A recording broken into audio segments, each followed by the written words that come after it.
नमस्कार, स्वागत है आपका। आप देख रहे हैं द न्यूज और मैं रानी गुप्ता आपके साथ। दिल्ली के मुख्यमंत्री अरविंद केजरीवाल इस समय शराब घोटाला मामले में सलाखों के पीछे हैं। दिल्ली शराब घोटाला उनके लिए गले की फांस बन चुकी है। केजरीवाल लगातार कोर्ट से जमानत की मांग कर रहे हैं। बता दें कि शुक्रवार को भी उन्होंने दिल्ली हाई कोर्ट से जमानत की मांग की। इस दौरान केजरीवाल के वकील अभिषेक मनु सिंघवी ने जबरदस्त दलील दी। वहीं केजरीवाल से हाई कोर्ट ने तीखे सवाल भी पूछे। तो वहीं दूसरी ओर आपको बता दें कि सीबीआई ने रीजंस भी बताएं कि आखिर उन्होंने अरविंद केजरीवाल की गिरफ्तारी क्यों की है, क्योंकि पिछले कई दिनों से लगातार आम आदमी पार्टी की ओर से ये सवाल उठाए जा रहे थे कि केजरीवाल की गिरफ्तारी सिर्फ और सिर्फ सीबीआई ने इस वजह से की क्योंकि ईडी की ओर से उन्हें जमानत दे दी गई थी और इसी बात का डर मोदी सरकार को था कि कहीं हेमंत सोरेन की तरह अरविंद केजरीवाल की जमानत ना हो जाए, जिसकी वजह से उनकी अर्जी पर फैसला आने से पहले उन्हें सीबीआई की ओर से गिरफ्तार करवा दिया जाता है। यानी कि इस गिरफ्तारी को लेकर के आम आदमी पार्टी ने बीजेपी और मोदी सरकार पर दोष मढ़ने का काम किया था, लेकिन अब सीबीआई ने बकायदा कोर्ट में यह दलील रखी है, ये सबूत रखे कि आखिर शराब घोटाला मामले में अरविंद केजरीवाल की क्या और कितनी खतरनाक भूमिका है। दरअसल आपको बता दें कि दिल्ली हाई कोर्ट ने जमानत याचिका पर सीबीआई को नोटिस जारी किया। जज नीना बंसल कृष्णा ने सीबीआई से जवाब मांगा और मामले की अगली सुनवाई 17 जुलाई को तय की है। हालांकि कोर्ट ने इस तथ्य पर भी गौर किया कि केजरीवाल ने पहले निचली अदालत में जाने के बजाय सीधे हाई कोर्ट से जमानत के लिए संपर्क किया है। हाई कोर्ट ने अरविंद केजरीवाल से तीखे सवाल पूछते हुए कहा, याचिकाकर्ता ने ट्रायल कोर्ट में जाए बिना सीधे इस कोर्ट का रुख किया। इस दलील पर बाद में विचार किया जाएगा। सीबीआई एक हफ्ते में जवाब दाखिल करेगी। आपको बता दें कि सीबीआई ने केजरीवाल को 26 जून को गिरफ्तार किया था, जब वो ईडी द्वारा दर्ज किए गए मनी लॉन्ड्रिंग मामले के सिलसिले में न्यायिक हिरासत में थे। वहीं आपको बता दें कि केजरीवाल को ईडी मामले में ट्रायल कोर्ट ने 20 जून को जमानत दे दी थी। हालांकि बाद में 25 जून को दिल्ली हाई कोर्ट ने इस पर रोक लगा दी थी। इसके बाद उन्हें 26 जून को सीबीआई ने गिरफ्तार किया और 29 जून तक सीबीआई की हिरासत में भेज दिया। सीबीआई द्वारा हिरासत बढ़ाने की मांग नहीं करने पर 29 जून को अरविंद केजरीवाल को 12 जुलाई तक के लिए न्यायिक हिरासत में भेज दिया गया।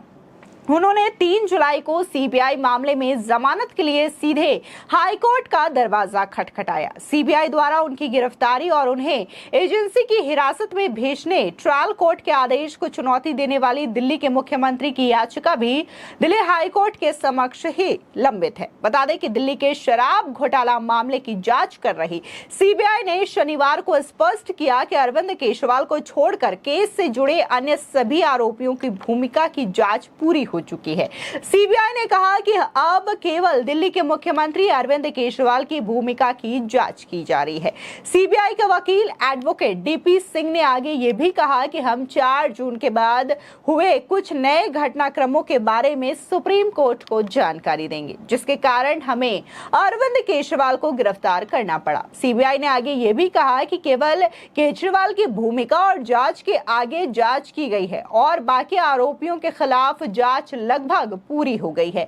सीबीआई ने आगे स्पष्ट किया कि सॉलिसिटर जनरल द्वारा पहले दिया गया बयान केजरीवाल को छोड़कर मामले में गिरफ्तार सभी आरोपियों से संबंधित था। आपको बता दें कि इससे पहले 4 जून को सुप्रीम कोर्ट ने सॉलिसिटर जनरल तुषार मेहता की दलीलों पर गौर किया था कि जांच जल्द पूरी कर ली जाएगी। उन्होंने कहा था कि अंतिम शिकायत और आरोप पत्र शीघ्रता से और किसी भी स्थिति में 3 जून 2024 को या फिर उससे पहले दायर किया जाएगा और उसके तुरंत बाद ट्रायल कोर्ट मुकदमे की कार्रवाई के लिए स्वतंत्र होगा। उक्त दलीलों के मद्देनजर और इस तथ्य को ध्यान में रखते हुए इस कोर्ट के द्वारा 30 अक्टूबर 2023 के आदेश द्वारा निर्धारित 6 से 8 महीने की अवधि खत्म नहीं हुई है। इन याचिकाओं का निपटारा करना पर्याप्त होगा। साथ ही याचिकाकर्ता को सॉलिसिटर जनरल द्वारा दिए गए आश्वासन के मुताबिक अंतिम शिकायत या आरोप पत्र दाखिल करने के बाद अपनी प्रार्थना को नए सिरे से रिवाइंड करने की स्वतंत्रता दी जाएगी। अब ऐसे में जिस तरीके से कोर्ट का फैसला जो कि अरविंद केजरीवाल के मामले में सामने आया, इसको लेकर के बीजेपी लगातार हमलावर है। शराब घोटाला मामले में जिस तरीके से अरविंद केजरीवाल की भूमिका है, उसको लेकर के क्या कुछ बीजेपी सांसद मनोज तिवारी ने कहा, ये भी सुनिए। देखिए, ये कोर्ट का काम है। कोर्ट साक्ष्य देखती है और बिना साक्ष्य देखे कोई फैसला नहीं लेती है। अरविंद केजरीवाल जी के खिलाफ बहुत सारे साक्ष्य हैं जिसके आधार पे उनको बेल नहीं मिल रहा है। बता दें कि दिल्ली शराब घोटाला लगातार आम आदमी पार्टी के साथ साथ अब खुद आम आदमी पार्टी के संयोजक और दिल्ली के मुख्यमंत्री अरविंद केजरीवाल के लिए भी एक बड़ी मुसीबत से कम नहीं है, क्योंकि इसी शराब घोटाला मामले को लेकर के पहले मनीष सिसोदिया की गिरफ्तारी हुई, उसके बाद संजय सिंह की, और अब अरविंद केजरीवाल भी सलाखों के पीछे है। हालांकि संजय सिंह जो है वो जमानत पर बाहर है, लेकिन फिर भी मनीष सिसोदिया तो जमानत पर भी बाहर नहीं आ सके। अगर फिलहाल में गौर किया जाए तो अरविंद केजरीवाल लोकसभा चुनावों के दौरान प्रचार के लिए उन्हें छूट दी गई थी और वो जमानत पर रिहा हुए थे। लेकिन अभी अगर हम पूरी तरीके से स्वतंत्रता की बात करें तो फिलहाल शराब घोटाला मामले में ना तो मनीष सिसोदिया पूरी तरीके से क्लीन चिट पाते हुए नजर आ रहे हैं और ना ही अरविंद केजरीवाल। लेकिन इसके बावजूद लगातार आम आदमी पार्टी का ये दावा है कि ये जो शराब घोटाला मामला है वो बीजेपी की सोची समझी रणनीति का हिस्सा है। लेकिन अगर हम याद करें तो जब शराब घोटाला मामले का खुलासा हुआ था तो इसका खुलासा खुद कांग्रेस पार्टी की ओर से किया गया था। बाकायदा प्रेस कॉन्फ्रेंस किए गए थे, धरना प्रदर्शन किया गया था, और जब लोकसभा के चुनाव होते हैं तो कांग्रेस जो है इंडिया अलायंस का एक दल बनता है जिसमें आम आदमी पार्टी भी इसके साथ होती है और साथ मिलकर के चुनाव लड़ते हैं। उसके बाद अरविंद केजरीवाल की गिरफ्तारी का ठिकरा बीजेपी पर फोड़ा जाता है और इसे राजनीतिक लाभ बताया जाता है, राजनीतिक प्रतिशोध बताया जाता है। लेकिन अब जब चुनाव खत्म हो चुका है तो खुद जो कांग्रेस के नेता हैं, फिर चाहे वो रणदीप सुरजेवाला हो या फिर जयराम रमेश हो, उन्होंने क्लियरली ये बोल दिया है कि विधानसभा के चुनाव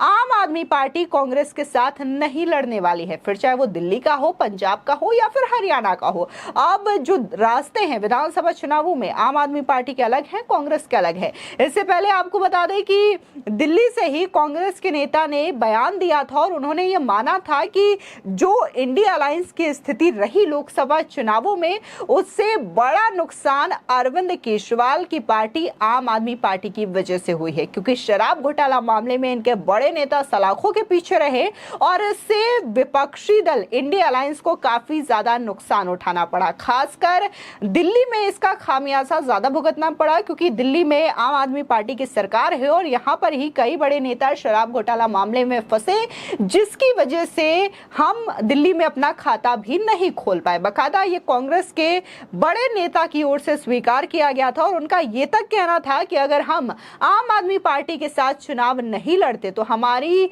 जो सीटें हैं वो और भी ज्यादा बढ़ती और दिल्ली में हमारी सीटें भी आती, हमारे खाते भी खुलते। तो इस तरीके की बयानबाजी लगातार देखने को मिल रही है। लेकिन शराब घोटाला मामला लगातार अरविंद केजरीवाल आम आदमी पार्टी के लिए एक पूरी तरीके से मुसीबत बना हुआ है और ये पहला वाकया नहीं है कि आम आदमी पार्टी के नेता शराब घोटाला मामले में ही फंसे हों। इससे पहले अगर हम बात करें तो वक्फ बोर्ड घोटाला मामले को लेकर के अमानतुल्लाह खान पर भी शिकंजा कसा जा चुका है और मनी लॉन्ड्रिंग के मामले को लेकर के सत्येंद्र जैन भी सलाखों के पीछे हैं। हवाला केस में उनका नाम सामने आया था और तब से वो सलाखों के पीछे है। खैर, इस पूरे मामले को लेकर के आम आदमी पार्टी की ओर से ना तो कोई ज्यादा बयानबाजी की जाती है और ना ही सत्येंद्र जैन को लेकर के कोई कार्रवाई सामने देखने को मिलती है। लेकिन अगर बात हम अरविंद केजरीवाल की करें तो अरविंद केजरीवाल को लेकर के सीबीआई ने बकायदा ये कह दिया है कि अब अरविंद केजरीवाल की भूमिका क्या रही है, कैसे रही है, इस चीज को लेकर के भी सीबीआई पूरी तरीके से इन्वेस्टिगेशन कर रही है। फिलहाल इस पूरे मामले को लेकर के आपकी क्या राय है, हमारे कॉमेंट सेक्शन में जरूर बताएं। धन्यवाद।